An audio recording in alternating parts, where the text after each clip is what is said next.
he holds a special place in the history of the 18th dynasty. Amenhotep III had inherited a prosperous kingdom and turned it into an immensely powerful empire. From the Luxor Temple to the Colossi of Memnon, he constructed some of the most remarkable monuments and largest statues of his time. Egypt reached the peak of its influence under his reign.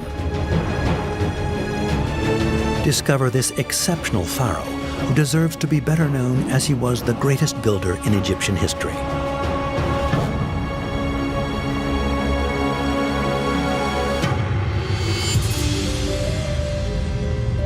On the 26th of November 1922, British Egyptologist Howard Carter discovered Pharaoh Tutankhamun's intact tomb, unearthing one of the most tremendous archaeological treasures of all time. Tutankhamun was but a child when he assumed the throne of the Kingdom of Egypt over 3,300 years ago. This final heir of a family that ruled over Egypt for 8 generations was a descendant of some of the most fascinating characters of the whole of antiquity. The Pharaoh Queen Hatshepsut, Amenhotep III, the master builder, and the mysterious Akhenaten. For Egyptologists, this family constitutes the 18th dynasty, which saw Egypt become the richest and most powerful kingdom in the world. Here is the story of this incredible golden age, the story of the founders of the new empire.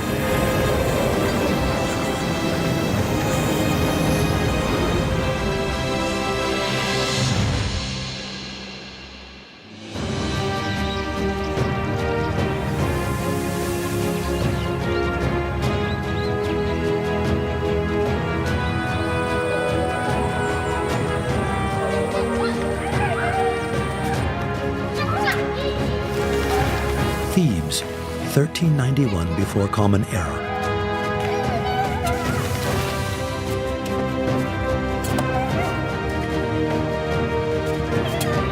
In his palace, the future pharaoh Amenhotep III was growing up carefree.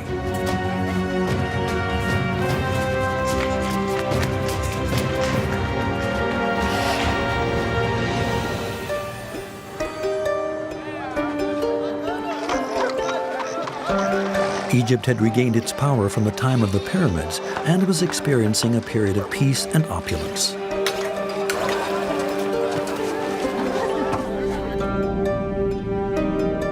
This main commercial power of the ancient world even extended its historical borders. Egypt was really at the peak of its power. It was no longer a kingdom, but an empire that extended from Nubia, which is now in North Sudan, to the Syrian border. It was a very vast and extremely rich empire. The population of Egypt had reached 2 million inhabitants.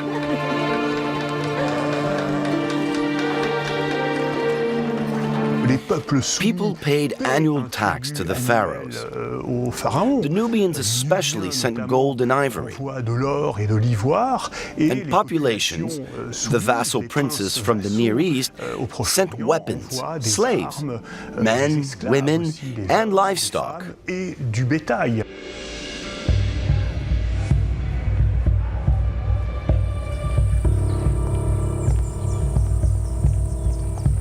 No one dared to challenge such a powerful kingdom. But Thutmose IV, Amenhotep's father, died suddenly in 1390 before Common Era, causing all eyes to turn towards this new pharaoh who was still but a child. We don't know exactly how old he was when his father passed away, but most people feel like that he would have been somewhere in around 11 or 12 years old. Nevertheless, despite his young age when he came to the throne, Amenhotep III very quickly showed that he was ready to govern. The power that Egypt already had only grew stronger during his reign. he would lead it to its peak, becoming the greatest pharaoh builder of the 18th dynasty. Amenhotep III's reign is really quite dazzling. He was called Egypt's dazzling sun. It really was the golden age, the largest expansion, the greatest wealth, the high point of Egyptian civilization. He would soon be the most feared and respected sovereign of the Near East. But appetites were whetted when he ascended to the throne at 11 years old.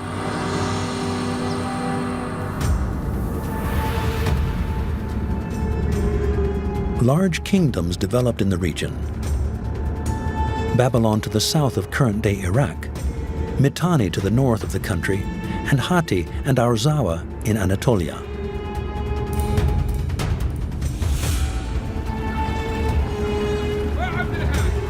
Although Egypt was the most powerful of them all, it would suffer a sign of weakness which may cause its neighbors attracted by its wealth to attack. But how would so young a king manage to contain their appetites?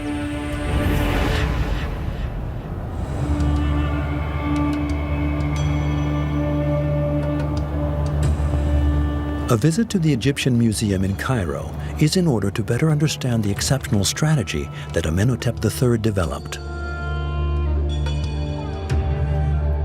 Egyptologist Salima Ikram has her ideas about the way in which the pharaoh very intelligently managed to stave off the threat.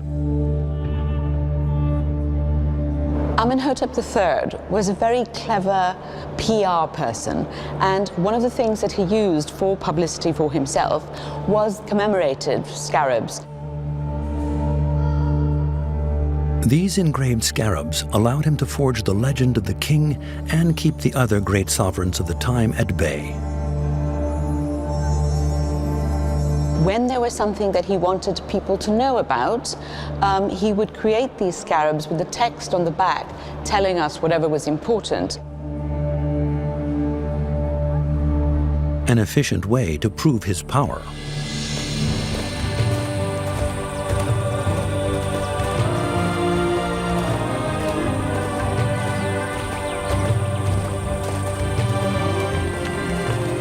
To this end, Amenhotep III engraved a scarab in the second year of his reign to tell of how he had led his army to slaughter a herd of wild bulls.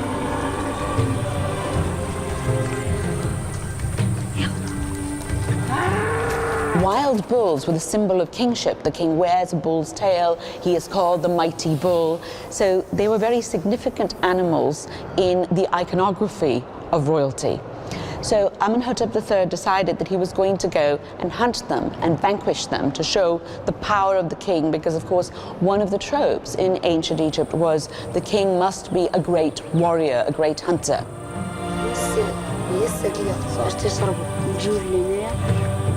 A great hunter who engraved the details of his brilliant strategy. His Majesty ordered that these bulls be put in a pen with a ditch.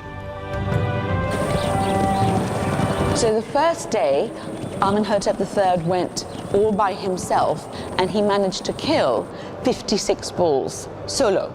And these are great, mighty creatures, so this was a great triumph. And then, according to the scarab, he goes back the next day and kills 40 more, bringing the grand total to 96 and decimating the herd. Proud of his feat, the young king brandished a bull's tail and hastened to tell of his achievement.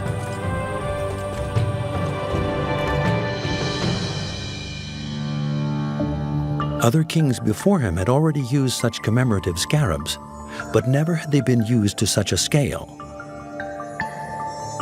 Amenhotep III, however, turned them into true sources of propaganda. He used the scarabs to replace today's tweets. They were the chosen way to spread propaganda of this young king, who we consider to be a heroic sovereign. It almost acted as like little news bulletin. I am tweeting this to you.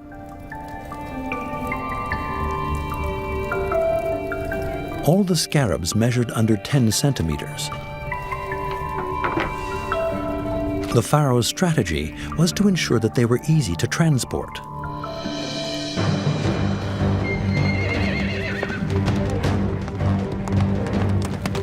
These scarabs were sent more or less all over Egypt and even beyond, as they have been found in Nubia, so in current-day Sudan, and even in the Aegean Sea regions. Amenhotep III did not choose this insect by chance. But the scarab beetle was an important symbol because it was the sun god, Khepri. That is the sun god who rose in the east each morning.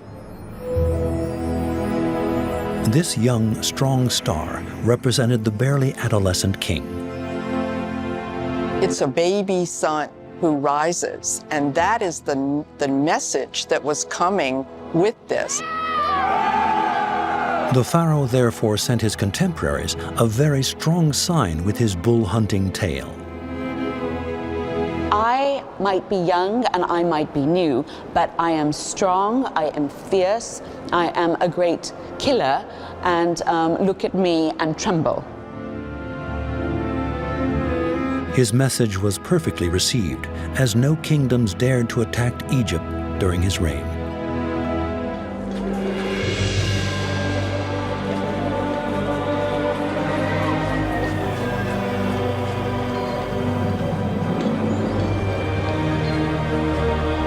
The young king was able to enjoy the peace and soon grew up into a self-assured man.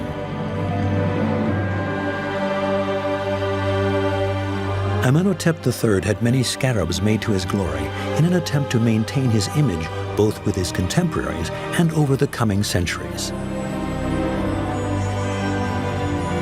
One of them was particularly important, the one depicting his marriage. The pharaoh married one of the most intelligent and powerful women in Egyptian history. Her name was Tiye. The one thing we do know is that already in his second year of reign, he was married to Queen Tiye. And that meant that Queen Tiye and he probably almost grew up together in a sense, creating a joint kingship.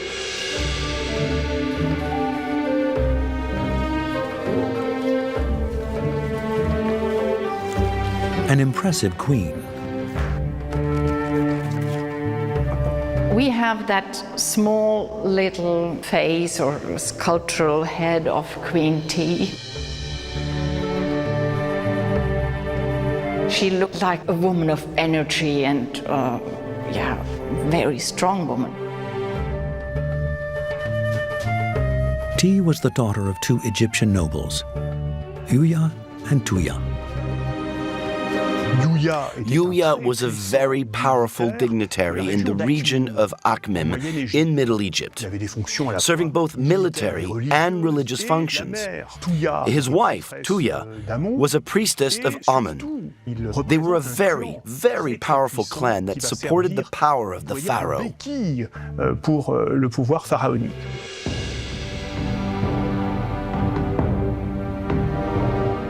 But this marriage was not just the union of a king and a great family of nobles.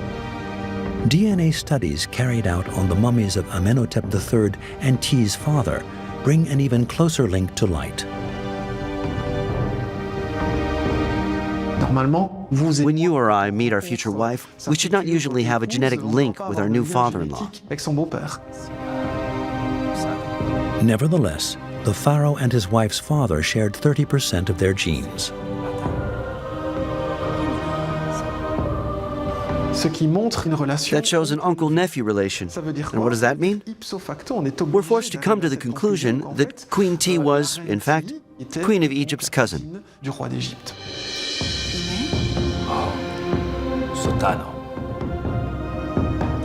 As the king's cousin, Tiye held a place of honor with him. No queen before her had ever reached such a position. We have several representations of Tiye, which really means that she was put in the spotlight. Pharaonic art reflects the official ideology. You were more or less important depending on your status in society.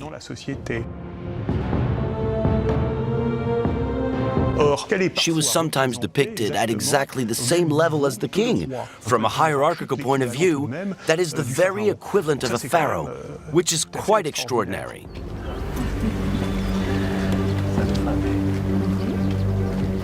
Her power came, in part, from her privileged status as the mother of the future pharaoh. Tiye gave Amenhotep III 6 children, of which 2 were sons. Prince Thutmose and the youngest Amenhotep, the future Akhenaten.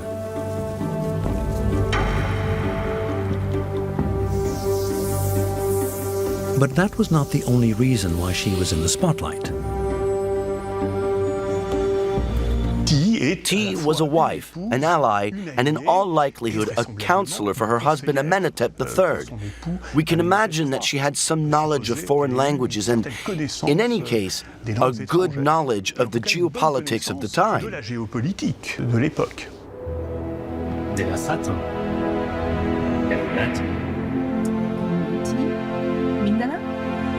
She was so influential that foreign kings knew of her and called on her. For example, the king of Mitanni addressed Queen Tiye. That very clearly shows that she was able to participate in negotiations between the kingdoms of her time. She therefore played a diplomatic role, which is completely unique and completely new.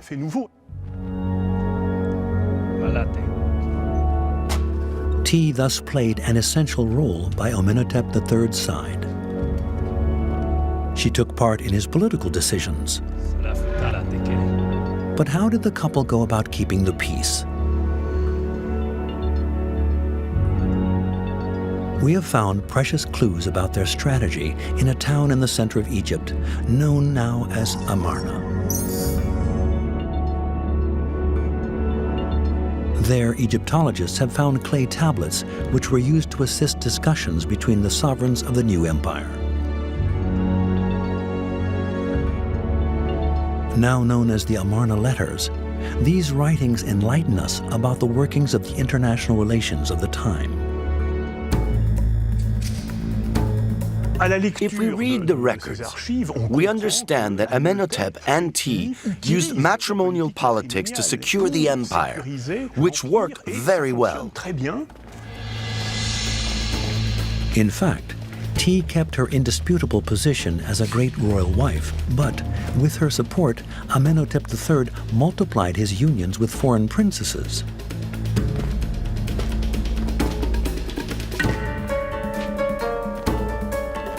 We sometimes call him the Pharaoh of 1,000 wives. He did indeed have several hundreds of wives in his palace.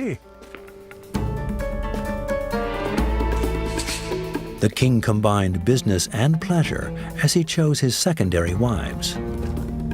He extended his harem and ensured the fidelity of his neighbors, who would be little inclined to attack such a powerful member of their family.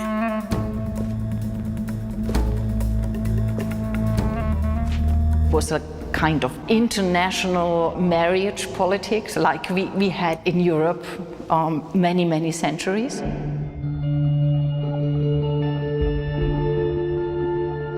Part of the Amarna Letters tells of the marriage negotiations between Amenhotep III and the daughter of Kadashman-Enlil, the new king of Babylon. The pharaoh desired to marry her, but one obstacle stood in the way of his plans. Kadashman-Enlil called for Amenhotep III. Here you are asking for my daughter's hand, but my father already gave you my sister's. She is with you, but no one else has seen her since the wedding to say whether she is alive or dead.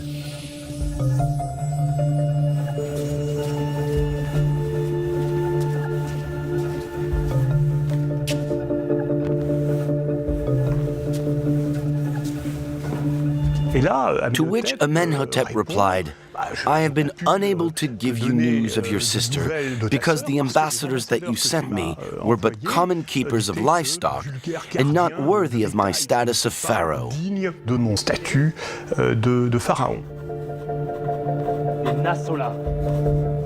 Amenhotep III then reassured the sovereign that his sister was safe and sound.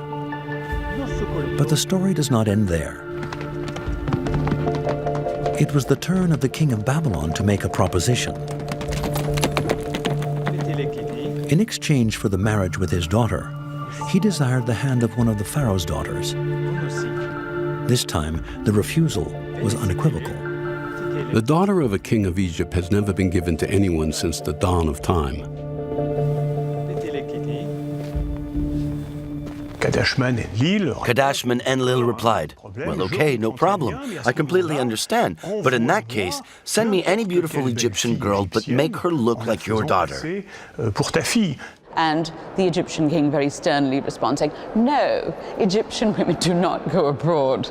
So basically, he wanted to make sure that not a drop of Egyptian royal blood went into any foreign territory, because that would give those people the idea of legitimacy to come into Egypt. And it shows how clever the Egyptian kings were at using diplomacy, sometimes, rather than warfare, to further their interests all throughout the Near East.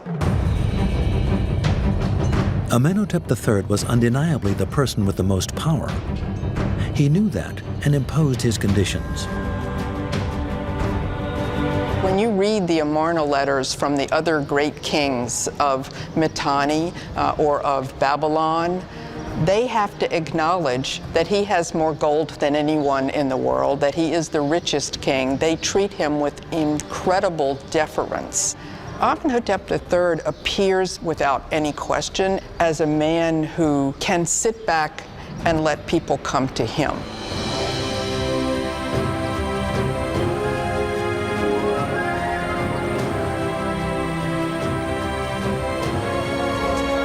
But getting on well with men was not enough to keep the peace in ancient Egypt.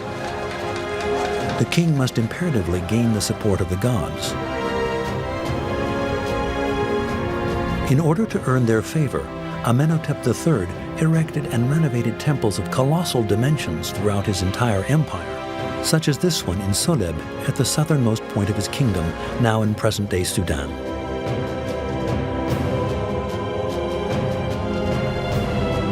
But despite this construction fever, paradoxically, almost nothing remains of these splendid monuments. And this is the cause of an enormous misunderstanding. Amenhotep III's name is barely known when he was the greatest of the greats of his time, and an example that his successors always tried their hardest to follow and imitate. Thankfully, of his masterpieces that remain standing, one in particular proves his creative genius and power. It is known today as Luxor Temple.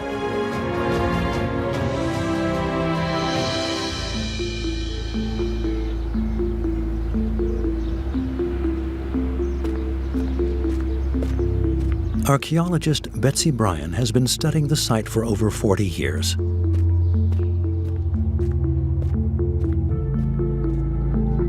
Luxor Temple was probably started in his second decade of reign. And already Hatshepsut had a temple here. The king completely transformed and, more importantly, extended this small temple. This temple has the uniqueness of being really the work from that colonnade all the way to the back of a single ruler. And for a temple this size, that's really unusual. Amenhotep III is the really dominant presence in this temple. This sanctuary is one of the most emblematic constructed by the pharaoh.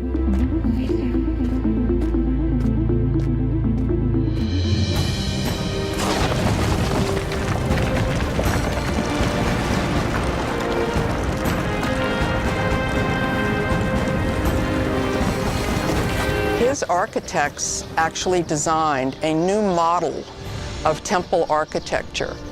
So for the next 1,500 years, temples were built in Egypt using this exact same model.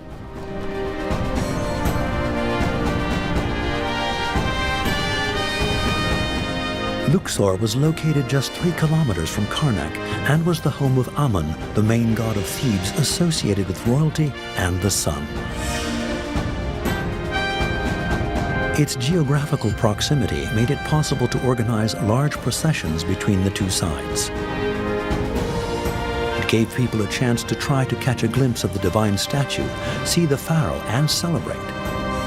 It certainly made Amenhotep III very popular. So we are now in the main gathering court. So it forms a type of entrance at the end of the colonnade. It is certainly, in this case, one of the largest ones ever designed. Some people call it a sun court because it's so wide open, but it's really a gathering place. In the olden days, gloomy and narrow temples were reserved for priests and a small elite. Amenhotep III began a double revolution with this large space open to both the public and the sun. He wanted to have spots where the connection between the king and the god could be made very openly to the public. But beyond the courtyard, only the divine statue, the pharaoh, and priests were allowed to enter the Holy of Holies.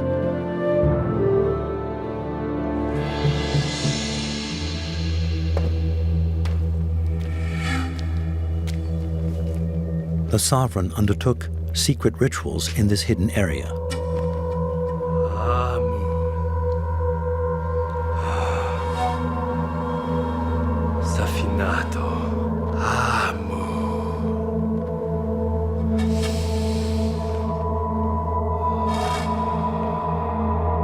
Once he had finished, he would return to present himself to the people in a purpose-built space.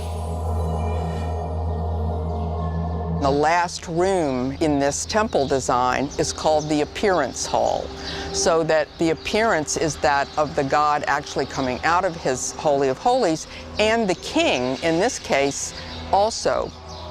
So both of them come out as deities.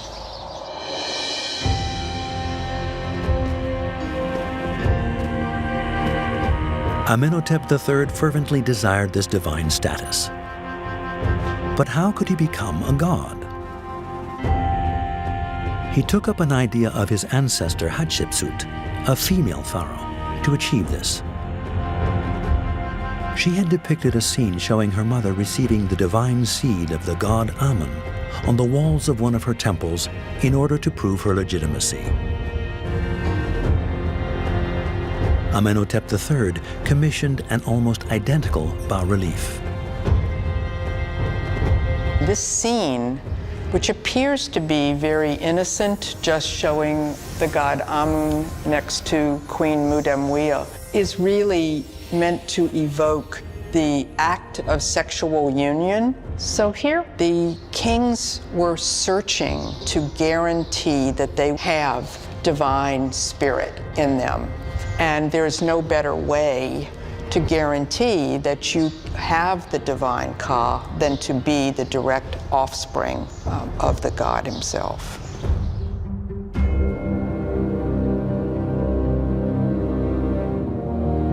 Amenhotep III established himself as a god during his lifetime with this fresco. But that was not enough for him, as he also wanted to ensure that he would remain divine after his death. He began to actively prepare his afterlife so he could be certain. Archaeologist Meredith Brand is taking us to the heart of a strategic place in the new empire. This preserved natural space is dominated by high and inhospitable cliffs.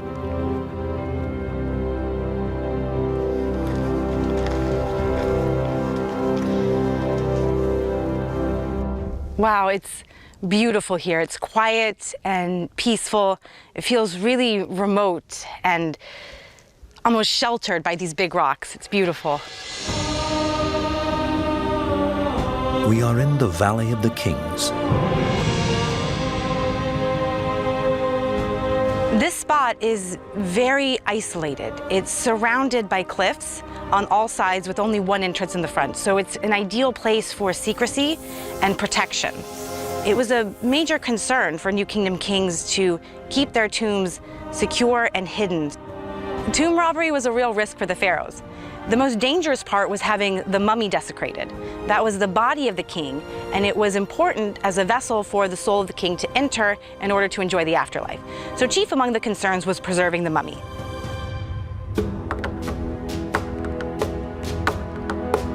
Gone are the days of huge pyramids. Now, kings carefully conceal their tombs with entrances that are simply holes lost in the cliff edge. We were granted exceptional authorization to visit the tomb of Amenhotep III, which is buried 23 meters underground.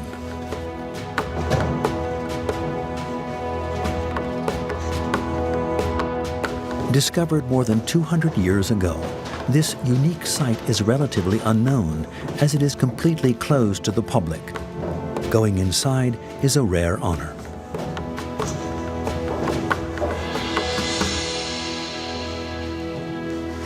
Oh, this is beautiful.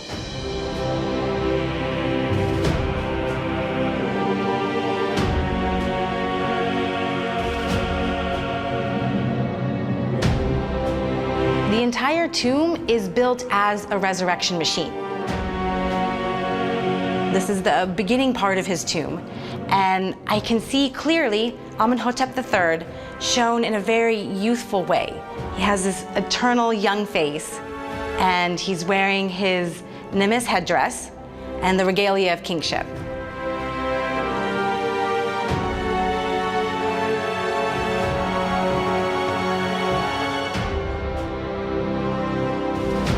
In this scene, Amenhotep III is receiving life from the god Osiris. This is one of the fundamental aspects of ancient Egyptian funerary belief. Osiris was a god who was also a king, and he died and was successfully reborn into the afterlife.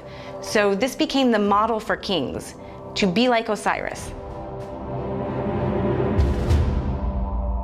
He also chose to include Anubis, the jackal-headed deity, who was responsible for guarding the mummy, and he was a central figure in mummification. The gods here are the ones that would help Amenhotep III make his successful transition into the afterlife. Amenhotep III needed this help. In times gone by, kings were supposed to join their peers in heaven, but a second role was given to deceased pharaohs during the 18th dynasty.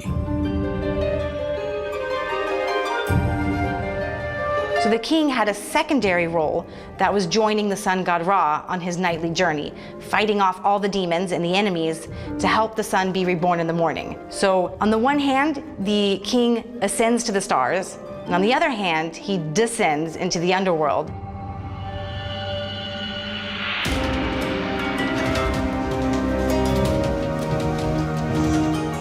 The sovereign must imperatively vanquish the underworld, else the sun would never rise again over Egypt, so he put every possibility on his side.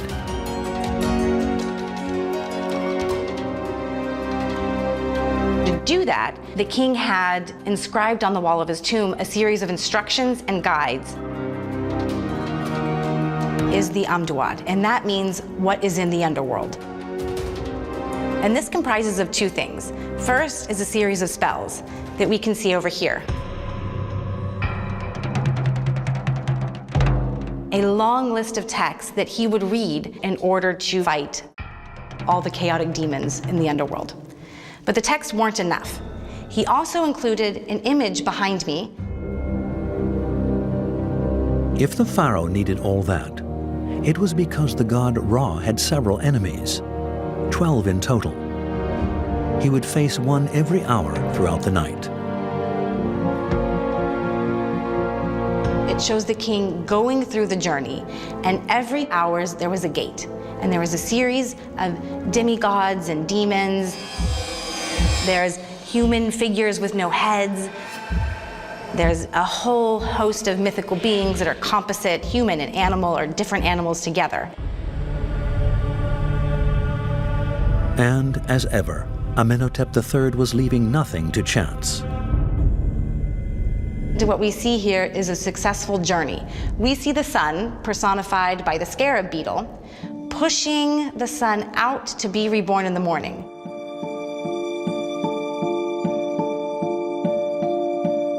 So So just by painting it here, Amenhotep III made sure that this would have happened. He would have ensured the success. But the tomb alone was not enough to live in the afterlife and keep his godly status for eternity. The dead king must also regularly receive offerings and prayers. He needed a dedicated place for this eternal adoration. In the 18th dynasty, the place of worship, the funerary temple, was separate from the tomb, which was discreet and hidden in the Valley of the Kings.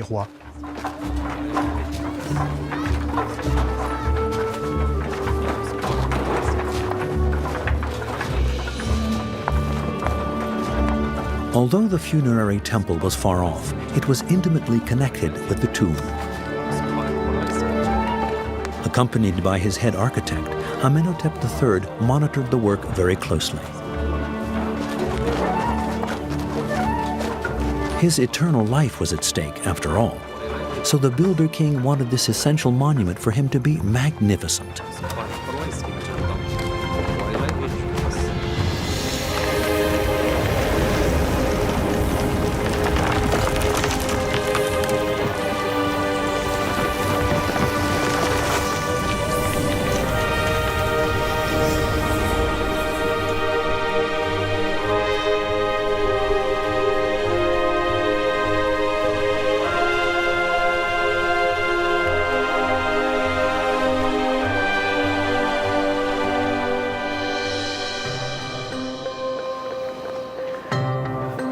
Dr. Urig Sorurzian has been unearthing the remains of this temple for over 20 years.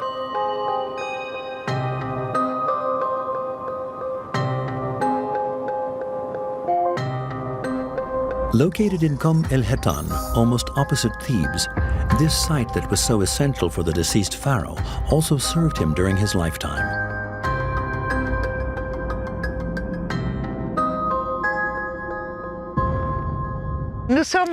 We are at the north door of Amenhotep III's vast funerary complex. What remains of it are the giants and the main temple. During his lifetime, the king took part in ceremonies and paid tribute to the gods. But after the king's death, he was buried behind this mountain, this Theban peak. He was completely closed in his sarcophagus, and the tomb was sealed. No one could go there. So where did the funerary worship go?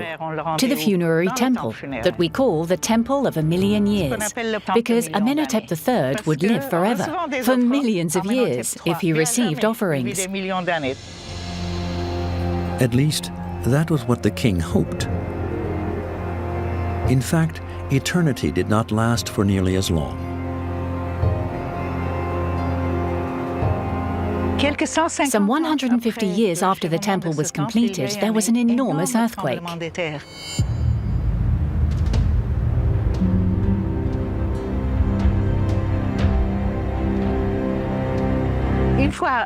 Everything was taken after the temple had been destroyed. The pylon bricks, the wood, the precious materials, and it was all used for other temples.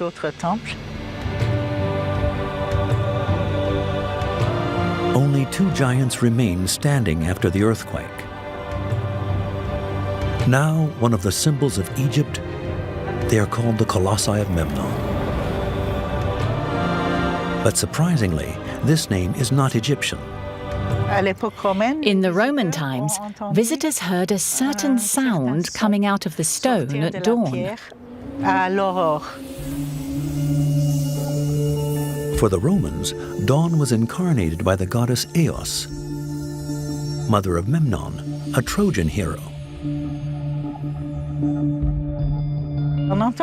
When they heard that sound made by the wind, they said Memnon is greeting his mother Eos. So they called it Memnon, but it represents Amenhotep III wearing a Nemes headcloth and with a royal beard sitting on a throne in the traditional way, with his hands flat on his knees. These colossi, which are an effigy of the king, stand at more than 18 meters tall. They were forged from two monoliths of red quartzite, a rock that came from a sacred quarry located in El Gabal El Ahmar. These giant blocks of stone, weighing over 1,300 tons each, had to travel more than 650 kilometers along the Nile to reach the Temple of a Million Years.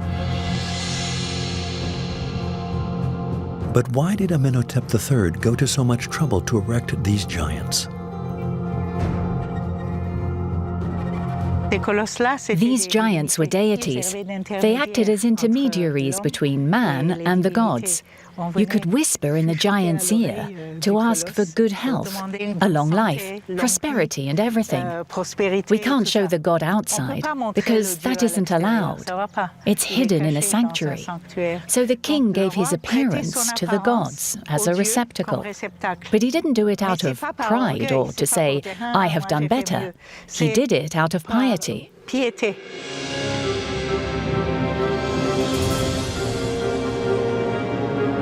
This piety led Amenhotep III to have over 1,000 monumental life-size statues sculpted as the pharaoh wished to highlight his link with the gods. He may have presented himself as the son of Amen at Luxor, but he went even further in his funerary temple, installing a stone on which the god talked with him and called him by name. My earthly son whom I love, my living image, creation of my flesh. Before congratulating Amenhotep III for the temples that he had constructed in his honor. The heart of the gods is satisfied with these monuments. May you be blessed with life, stability, and power, like Ra eternally. The king affirmed this power through each of his constructions. Like his statues, he was not satisfied with his temple just being large. It was immense, the greatest in Egypt. The temple was one of extraordinary richness. Imagine the Karnak temple. It was of that same scope.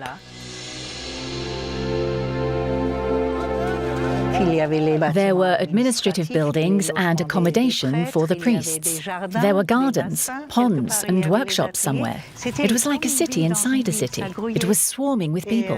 There were a few thousand people in all, from the high priest to the person sweeping the floor. It was wonderful. This wonder represented the opulence of Amenhotep III's reign.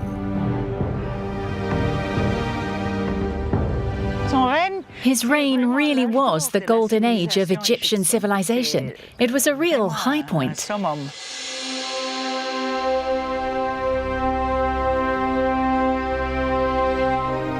Many of the traces of this pharaoh builder had been lost. Apart from the earthquakes, the looting and constructions destroyed with the passing of time, another king born 100 years later also contributed to making some of these works disappear.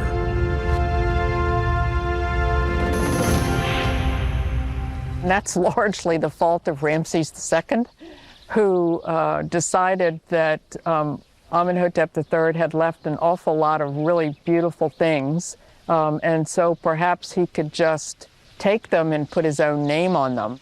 It's just when you start looking at the faces and the body types that you can say, oh, that's not really Ramses, that was Amenhotep III. But Amenhotep III did leave a lot more statuary than we immediately attribute to him. Everyone thinks that Ramses II is the builder. No, the builder of Egypt and the builder of the great statues is really Amenhotep III.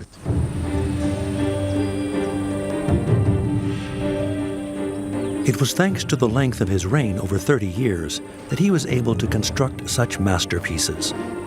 This long period also allowed him to celebrate a jubilee called a Sed festival. Egyptologist Stephen Harvey is taking us to discover the tomb of the man in charge of organizing this extraordinary anniversary. Known as Kerouef, he was Queen Tiye's steward. This is an extraordinary scene because we stand in the presence of the pharaoh Amenhotep III and his wife, Queen Tiye.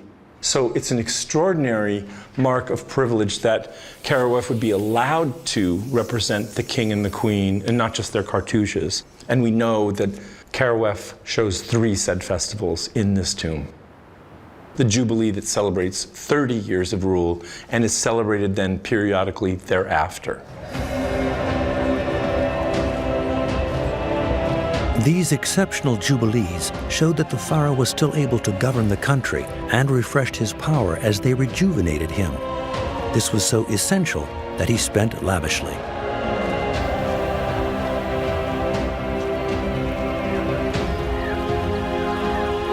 We know that immense festival palaces were built at Thebes for the said festival. You see here entire boats that are so heavily laden with meat and vegetables that they could almost be thought to be sinking here. There's so many details to notice. And down here we see female singers who are hitting the tambourine and clapping, and then we see women, rows of women dancing. This man doing a ritual kind of dance, sort of like fencing or sword fighting. And this kind of stick dancing is still done in southern Egypt today at weddings and festivals. And we can almost hear the music when we look at these scenes. On the upper part of the wall here, we're seeing a very important part of the said festival called the raising of the Jed pillar. What is the Jed pillar? It's the backbone of the god Osiris, the god who is connected to divine kingship. And what we get here is actually of the Jed being put upright on its base by both Amenhotep III and Queen Tiye. And so with the raising of this symbol, we have the reinforcing of the reign of the pharaoh, of his strength. With his increased power, the ruler could now go back in time. If we look at the face of Amenhotep III, he looks almost like a child. He's got big, wide-open eyes, kind of a youthful face. So time goes in a way backward for the pharaoh. He gets younger as he gets older. Still keen on proving his divine nature, Amenhotep III also created new rituals.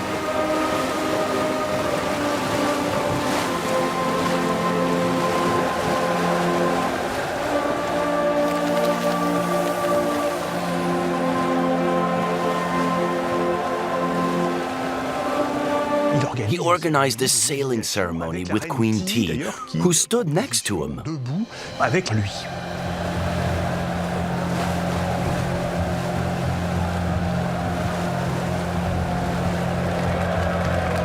So, why this sailing? Because Amenhotep III identifies as the sun god. He sails on a boat in the same way that the sun is supposed to cross the sky, also on a boat.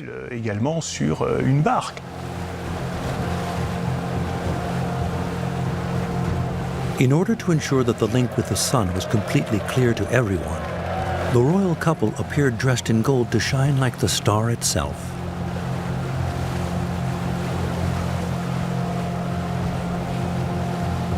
And so we are witnessing what Egyptologists sometimes call a solarization of power of the pharaoh.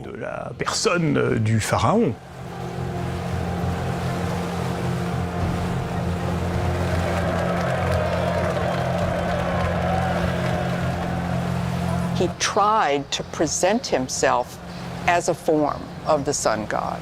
Some people have gone so far as to say that he was deified at the time of his Heb-Sed festival.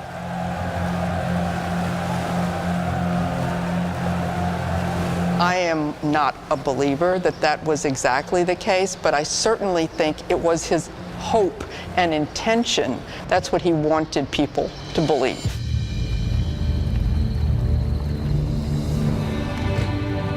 And it worked. That belief was so widespread that it was a real shock for the Egyptians when Amenhotep III died after 38 years of his reign.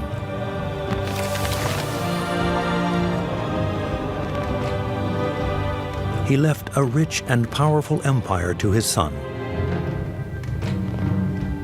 The gods had been honored, the neighboring kingdoms were at peace with Egypt, and the pharaoh was more powerful than ever.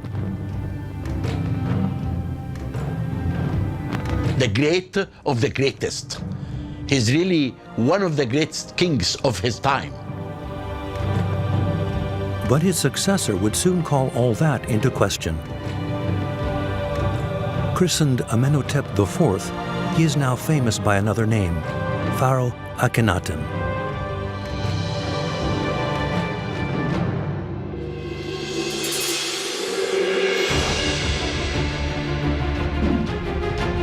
Today, his name represents a dark yet fascinating period for Egypt. In a kingdom that had always worshipped several deities, Akhenaten chose to devote himself to only one god. To honor him, he ordered that the court be moved and implemented a decidedly innovative artistic and architectural style. But events soon seemed to prove him wrong, as the problems and setbacks piled up. What if Akhenaten had provoked the wrath of the gods over Egypt when he had changed tradition? The later kings hated Akhenaten. To the extent that they couldn't even say his name. They called him the rebel because saying his name brought him to life.